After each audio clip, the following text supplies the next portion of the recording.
So welcome to Mount Blue Prep. This is the preparatory track for Mount Blue. Mount Blue is a training company. Uh, we are continuing the beginner JavaScript series. Today we will cover objects from scratch. We will cover the very basics of objects.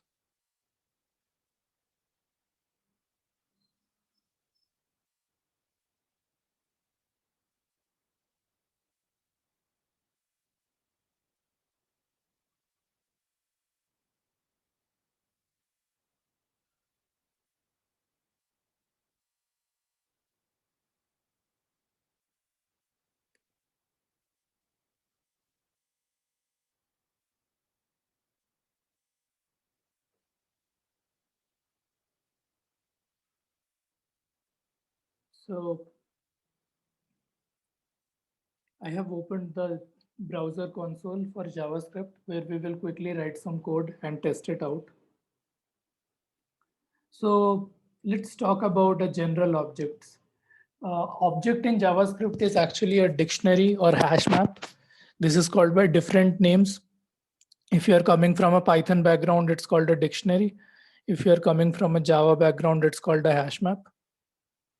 So this is just called plain object in JavaScript, but it is also important in other aspects we will see in the next few minutes.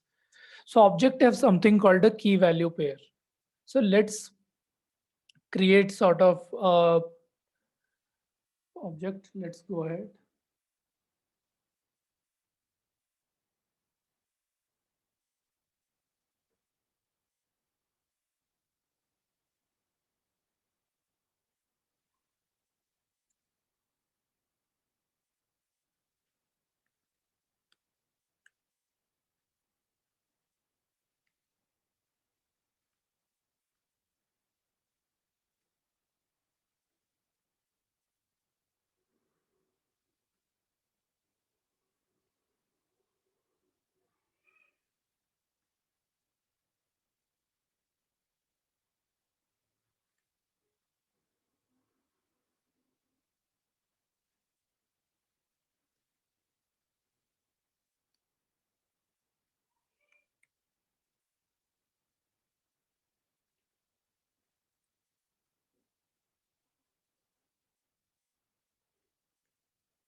So this is one example of how information can be captured using objects. So as we see, we created this kind of objects. Now this first element, Karnataka, Kerala, Maharashtra, Gujarat, first element of the pairs, the first element is called the key. The second element is called the values. We can also check this by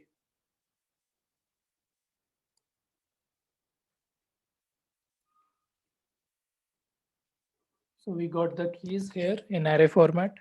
Similarly, we get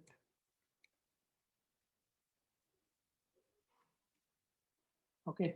Similarly, we get the values in this format. So keys and values. So we can also access the key. We can access the key by writing, let's say Gujarat here. I can also access the key by doing something called the dot notation. And I will get, so the first one is called the square bracket notation. The second one is called the dot notation. Now I have a question for you guys, and some of you may know the answer. Which one should we use, square bracket notation or dot notation? Which one should be used in the general use?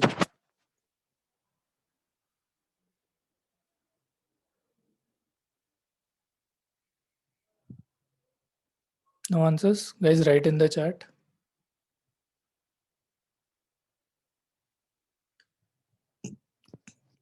Square notation, Hemant is saying, why is that square?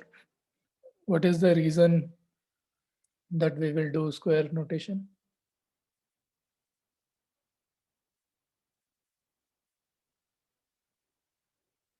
Naresh is saying dot notation. So what is the reason for that? Why square bracket notation? Why dot notation? What will be the reason?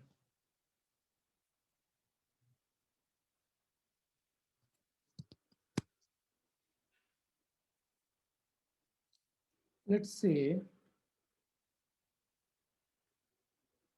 Hemant is saying if we are iterating array, okay, let me show you what Hemant means. Maybe this is my understanding. So let's say I have to iterate over all the keys.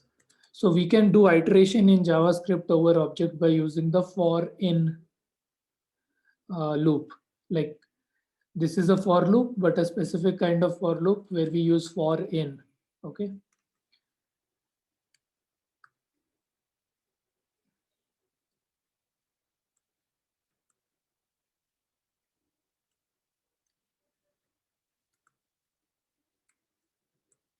Now in this case, we cannot use dot notation. We have to use square bracket notation.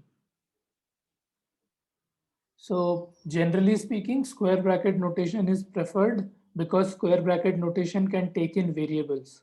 So like we saw in this case, we take the key and returns the value, like state capital mapping square bracket key returns the value. Okay. So far so good. So how to for loop on object by using the for in loop. I can get all the keys and objects by using this helper methods object.keys state capital mapping object.values state capital mapping, where state capital mapping is the given object. Okay. One more concept that I want to specify, I can check whether a key exists or not by using this helper method called has on property. Okay. So I can check whether, let's say, Chhattisgarh exists or not. I will see it's false, like Chhattisgarh does not exist. On the other hand, if I check for Karnataka, it returns true. I can get a list of many helper methods like constructor has one properties, prototype of, etc., etc., toString, value of, proto. So today I will not talk about prototypal inheritance. I will take a separate session on prototypal inheritance. What does that mean? And how objects can inherit from other objects and so on. Uh, but for now, just it's good to understand that most of the things in JavaScript are objects and they have access to the object properties. For example, let's say I create an array, okay, let capitals equal to object dot values. So these are the capitals. Now I will see that the type of capitals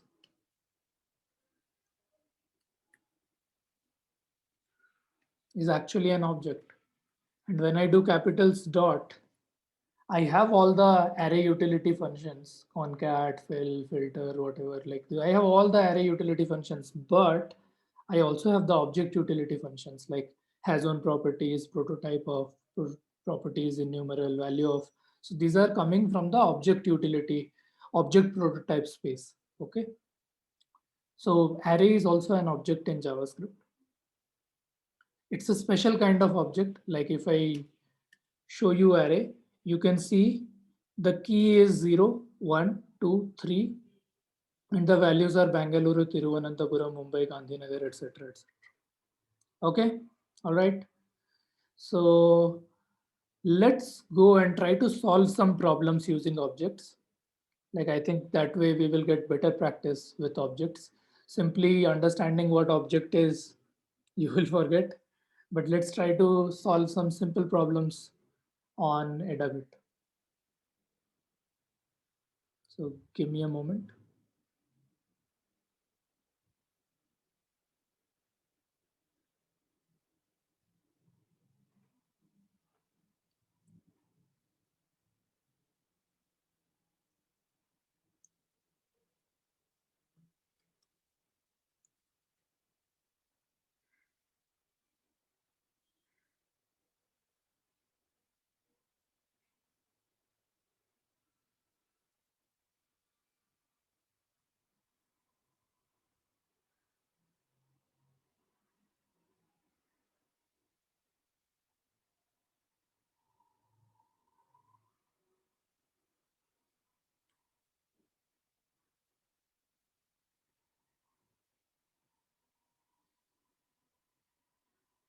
So I put a filter on easy problems and objects.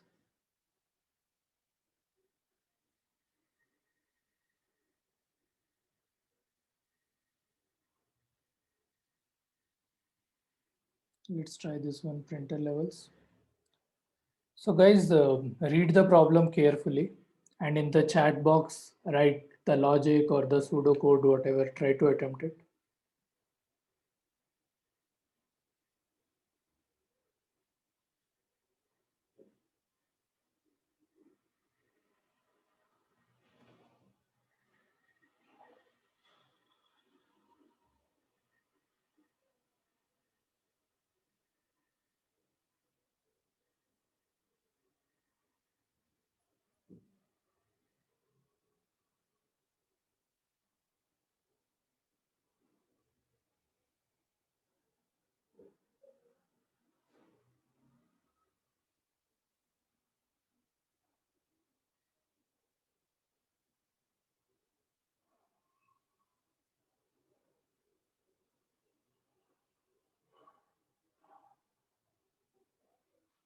Guys, this is a simple problem. Logic for this, anyone?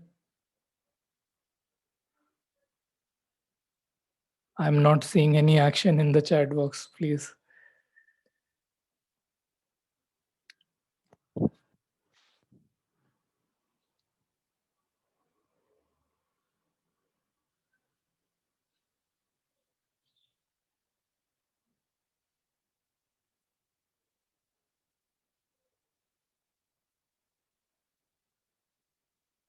Just Shrikant is saying do object dot values math dot min.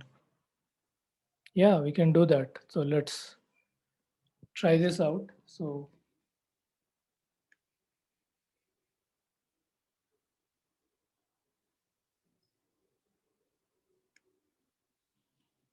okay. So what I can do is I can get all the array, the values array by inks. So if I look at the problem, what it is saying is get the minimum of all the values, right? I go to the instructions like cyan 23, magenta 12, yellow 10. It is telling me get the minimum, like minimum is 10 here. So get that. Similarly, in all cases, we have to just get the minimum of the thing. So let's do this. So I will, what happened? Your free trial is over. Nahi, I have to cut this out of the recording.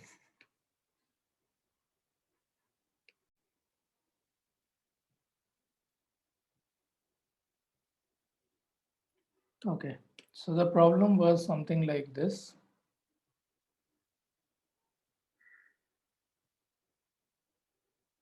We'll use the existing test cases.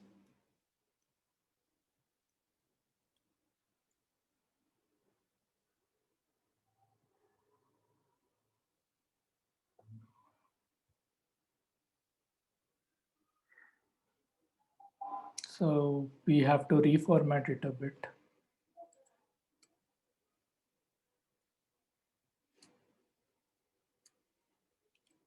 So I'm preparing the test cases here, int levels 1, int levels 2.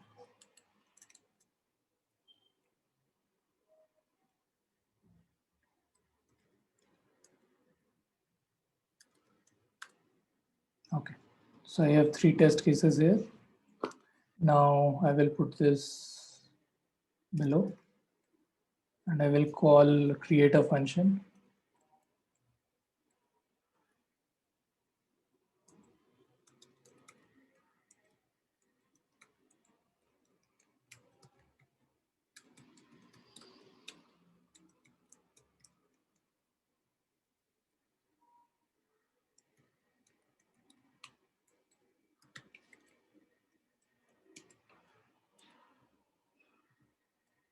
And I will call them here.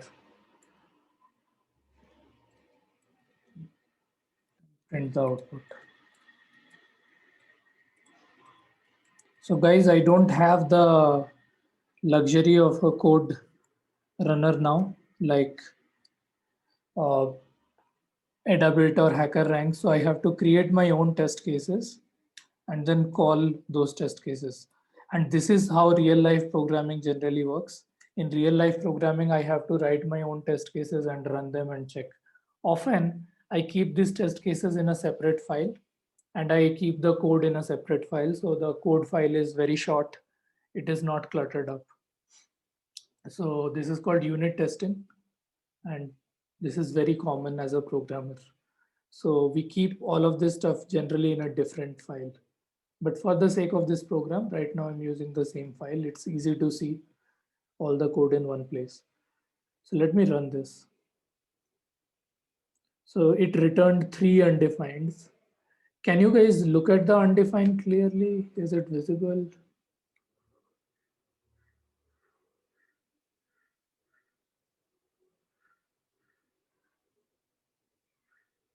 Yeah, okay, it's visible, okay.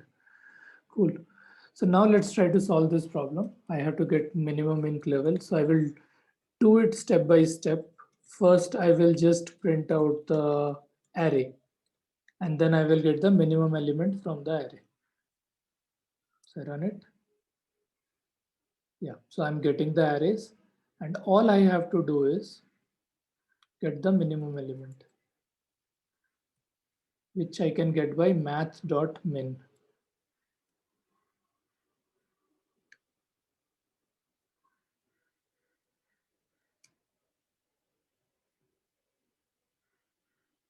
No. Am I missing a trick? So let me look at the syntax for this guy.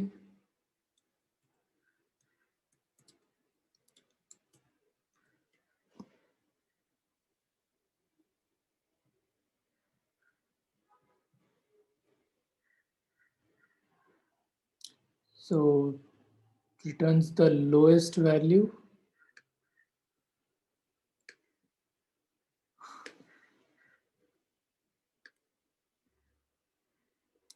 Returns the lowest value of the number passed to it, or not a number if any of is cannot be converted into one. So this takes input in a tuple format. It doesn't tuple or tuple, I don't know what it's called, but it takes input in a tuple format. It does not take input in an array format. Also, like basically this can be a set, I think. In JavaScript, parenthesis is a set generally. So anyways, whether it's a set or tuple, we have to convert array into that. And to do that, I need these 3 dots, which is the spread operator. So when I apply these 3 dots before an array, it spreads the array into this. So this is called a spread operator. We have not covered it till now, but we have to use it in this problem. So that's how also I learn programming. Often when I need something, then only I get to learn that particular concept. So this code is getting too cluttered. So why don't we break it up?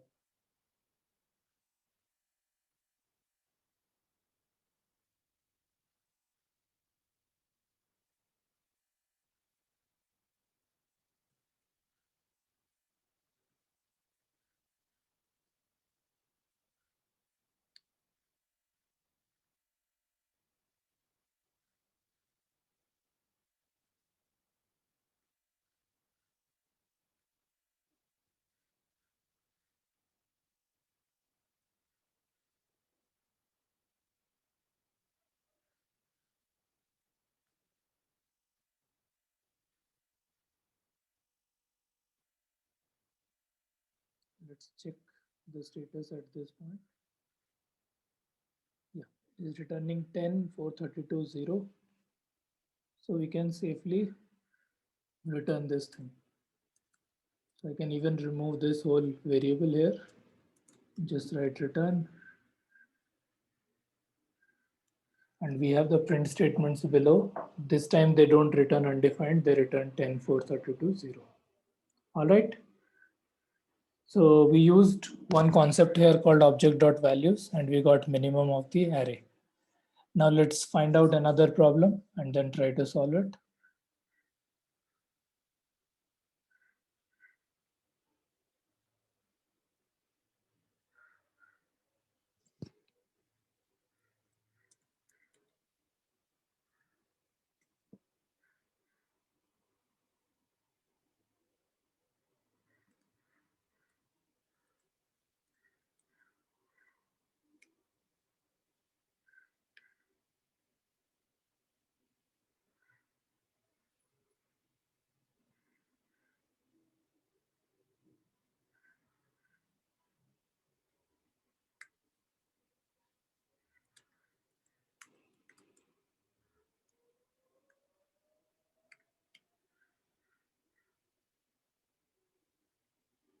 Cool.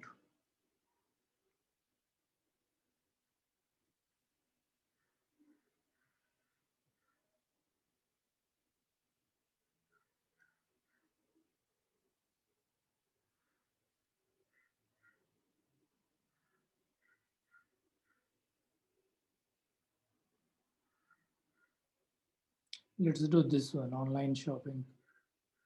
Okay, guys, look at the problem and then think of the solution. What will be the solution?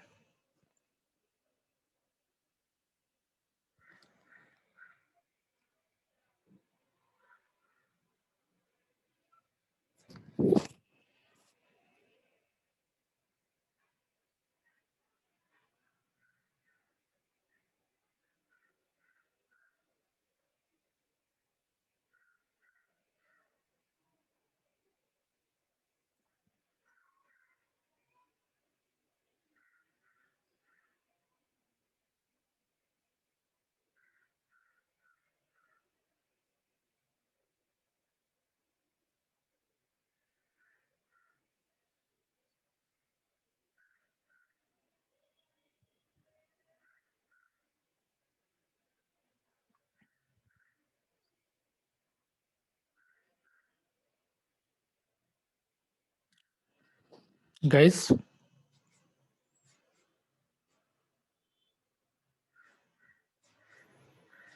yeah, we can take the values, an array will come, and then we can get the sum and then compare to return true or false. Okay.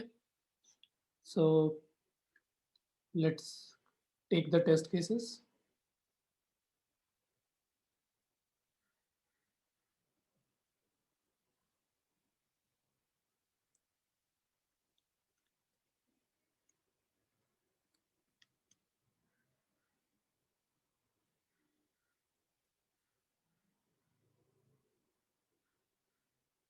So I will do something called Control D here. Control D, if you press, then it multi-selects in most of the editors.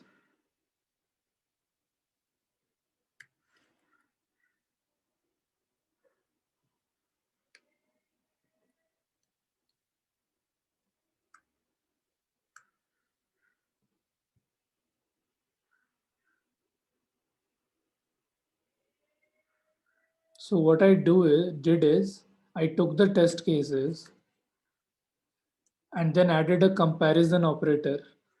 Like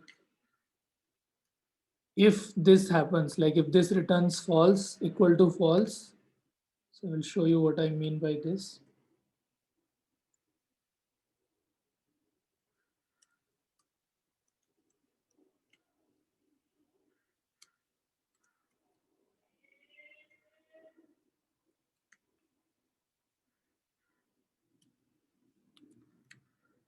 By default, it returns undefined. I'm explicitly returning undefined.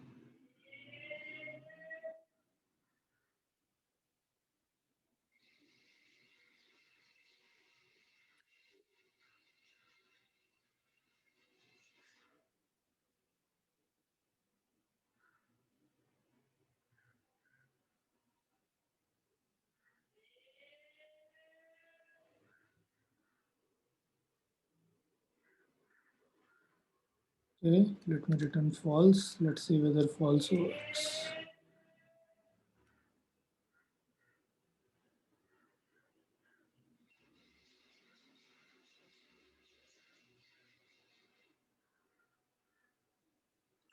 Okay, so here's the problem. We need to have an index file all the time. It only runs the index file. So to run this specific file, I have to, can't I run a specific file here? No, I have to keep all this stuff in index. And then, okay.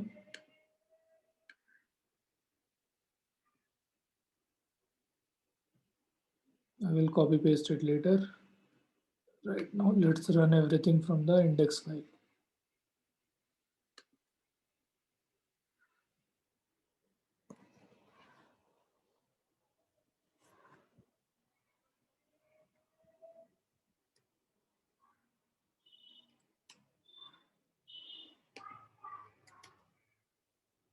So as you see, if I just return false, the first test case says it's true, but the other two test cases it's false. Did you understand it? This true false true is just telling me whether my test cases are correct or not. I mean, test cases are correctly passing or not. Okay. So this true false true are not the return value. This is the check. Like I can make it more explicit. Test case 1.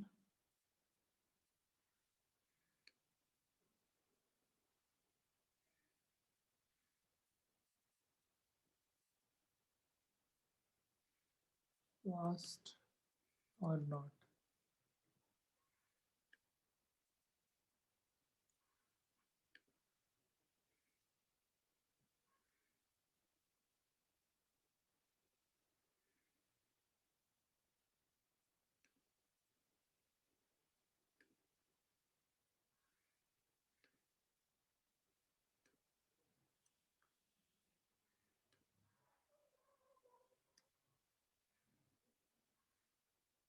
Cool. Only the first test case is passing because I'm returning only false. Cool.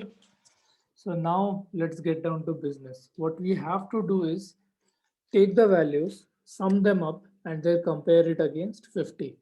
So first step is creating a variable, let's say prices.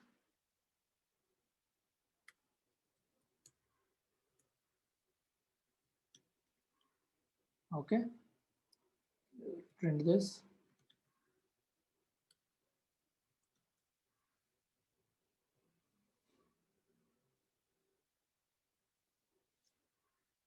I printed items instead of prices. Not helpful. Okay, so now I'm getting the prices. I can do is I can sum all of them up.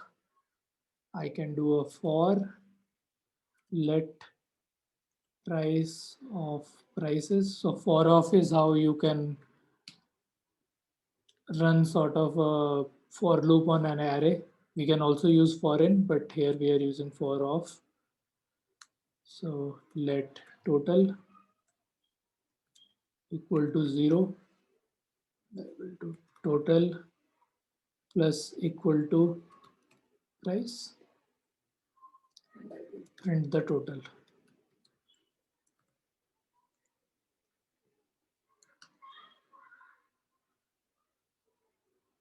So I'm getting the totals now 21.98, 399, 61.97. Now I can compare if total is greater than 50, and I can create a variable called result equal to false. So this results only becomes true if total is greater than 50, and I can return result. All my test cases passed. So what did I do? Step 1, I took all the prices from the object. So I did this by doing object.values. Then I summed all of them up. I could have summed them in very, very different ways. I could have run the traditional for loop. I could have done reduce, whatever works for you. And then I did the check on the result and then returned the result. Is this okay? Step by step, converting object to array, summing the elements of the array, and then returning. And this is an easy problem. Generally speaking, problems will be more tough if you look at HackerRank easy level or HackerRank medium level. There will be a lot of thinking involved. So guys, I will pause here. I would request you to go back and solve a lot of problems on objects. Mohammed Danish is saying this is incorrect. The first case is not true. Danish, the first case is false. See here, I'm comparing it. So this true is not whether it's returning true or not. This true is whether the test case is passing or not. I will show you what I mean by this.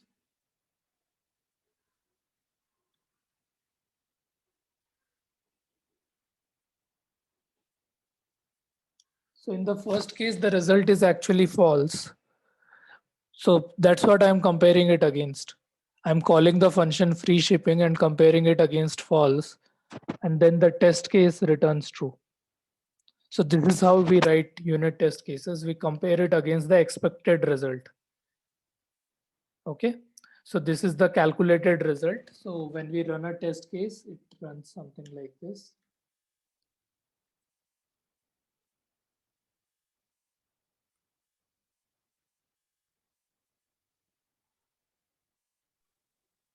And then we write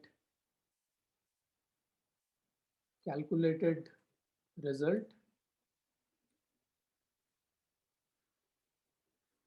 equal to expected result. So this is the syntax of writing unit test cases. For example, we have to define these two variables. Calculated result can be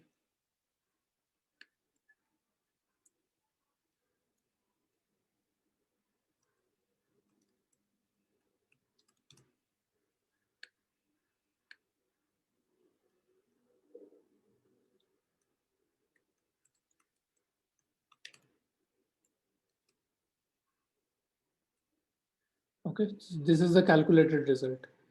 Then the expected result would be false. Okay.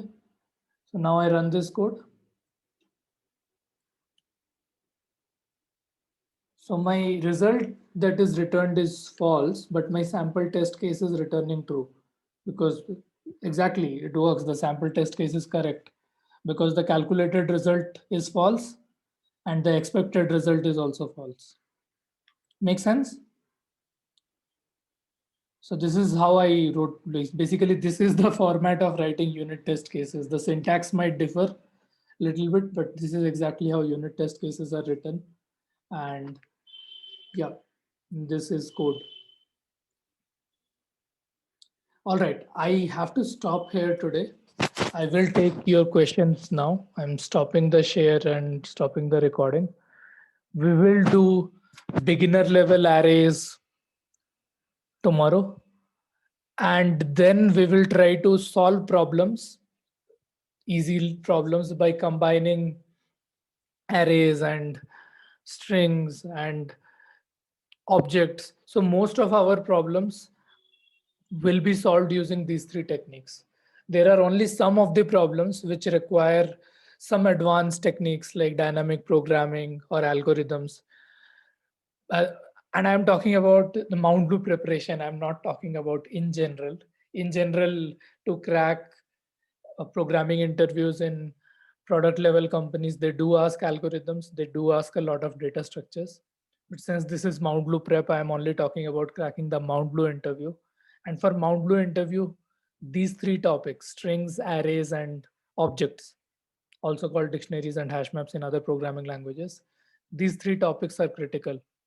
If you can do these three uh, like topic practice again and again and again, like 50-50 problems each in all of these three topics across easy and medium levels, you will be in a very good shape to crack the Mount Blue interview whenever it happens, like the coding test. And even if you don't crack the coding test, if you complete the points, you can avoid the coding test altogether if you complete 2600 points on HackerRank. Okay. So that's it. I'm ending the recording here. I'm open for any questions.